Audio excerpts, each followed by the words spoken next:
At exactly 7:02 a.m., the system registered a routine event. A security guard had just clocked in. His ID badge was scanned, his credentials verified, and his shift officially began. Everything looked normal, except for one detail. By that time, he had already been dead for nearly 3 hours.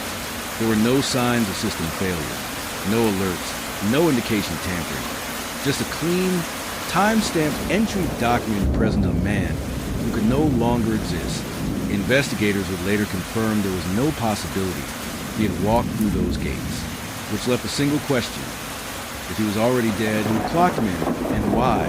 His name was Daniel Okoye, a 42-year-old security guard known for discipline and consistency. He worked the early shift at a logistic facility where every movement was tracked and recorded. Each day followed a strict routine. Arrive early, scan and log patrol routes, and begin rounds. He was dependable, predictable, and trusted, so when he failed to respond to a routine radio check, it immediately raised concern. A search began, and Daniel was found several kilometers away near his vehicle in a quiet, undeveloped area. There were no witnesses, no clear signs of struggle, and no immediate explanation, but investigators quickly established his estimated time of death. Between 3:30 and 4 a.m., hours before his shift and long before the system recorded him clocking in at 7:02 a.m., the case shifted instantly. Now the question wasn't just what happened to Daniel.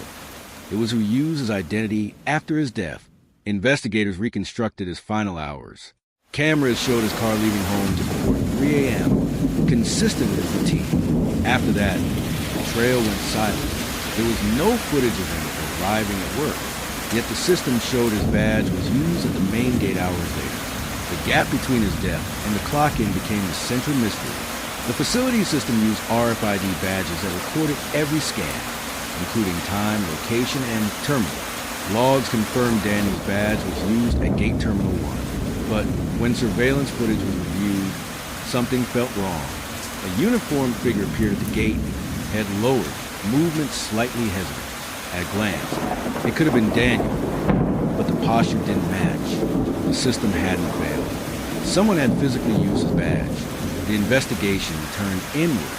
Who had accessed the badge? Who could benefit from creating the illusion that Daniel was alive? A breakthrough came from internal logs. At 6:48 a.m., minutes before Daniel's recorded clock-in, another badge was scanned at the same terminal, belonging to a night shift guard named Michael Eads. His shift ended at 7 a.m., placing him at the facility during the exact window. At first, it seemed coincidental, but deeper analysis revealed inconsistencies. Michael had accessed areas outside his assignment and spent several minutes unaccounted for. A small gap, but significant in a system designed to track everything. Then came another detail. Daniel's badge was missing from the scene, meaning someone had taken it deliberately. Investigators reviewed surveillance again. At 6:59 a.m., Michael was seen near Gate Terminal 1, not entering or leaving, just standing still. Then at 7:02 a.m., he scanned a badge, Daniel's badge. The motion was clear, even if his face was partially obscured. The impossible was now explainable. The clock-in wasn't an error. It was intentional. The question was why. The answer emerged through financial records. There were transactions between Michael and Daniel. Debts, tension, unresolved conflict. Messages suggested confrontation. Then GPS data placed Michael near the location where Daniel's body was found just before 4 a.m. Aligning with the estimated time of death, the timeline finally made sense. Michael had encountered Daniel before his shift. Something escalated. Afterward, he took Daniel's badge and returned to work. Hours later, he used it not just to cover the crime, but to manipulate the timeline by making it appear Daniel had clocked in. He tried to suggest Daniel was alive hours after his actual death. Instead, he created the one detail that exposed him. The arrest was quiet. There was no chase, no spectacle. Just evidence, questioning, and eventually a confession. Michael admitted to the encounter, the badge, and the clock-in. What he failed to realize was that the system he relied on would ultimately betray him. Every action had been recorded with precision in trying to rewrite time. He had drawn attention directly to himself.